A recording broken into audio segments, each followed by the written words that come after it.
SIR અંતર્ગત જે હાલ કામગીરી ચાલી રહી છે તેમાં રાજ્યભરના જે શિક્ષકો છે તેમને બીએલઓની કામગીરી સોંપવામાં આવી છે।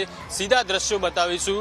નગર પ્રાથમિક શિક્ષણ સમિતિની આ શાળા છે કે આ શાળાની અંદર જે માહિતી મળી રહી છે એ પ્રમાણે જે પ્રાઇમરી વિભાગ છે, પ્રાઇમરી વિભાગમાં 10 શિક્ષકોનો સ્ટાફ છે, પરંતુ હાલ અહીંયા 10 પૈકી માત્ર 3 જ શિક્ષકો છે અને 7 શિક્ષકો જે છે તેમનો બીએલઓ તરીકે ઓર્ડર કરવામાં આવ્યો છે।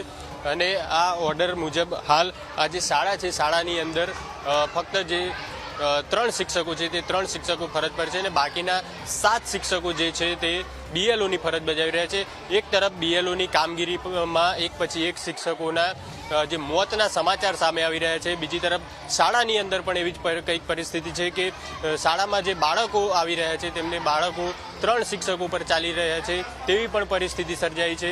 ત્યારે મહત્વની વાત એ છે કે એક તરફ જે પ્રકારે શિક્ષકોના મોતના સમાચાર છે ને બીજી તરફ શાળામાં શિક્ષકોનો પણ અભાવ છે, ત્યારે ક્યાંક શૈક્ષણિક કાર્ય પર પણ આ કામગીરીને લઈને અસર થઈ રહી હોય તેવું સ્પષ્ટપણે લાગી રહ્યું છે। કેમેરામેન અંકિત સાથે દર્શન ચૌધરી, ન્યૂઝ કેપિટલ, વડોદરા।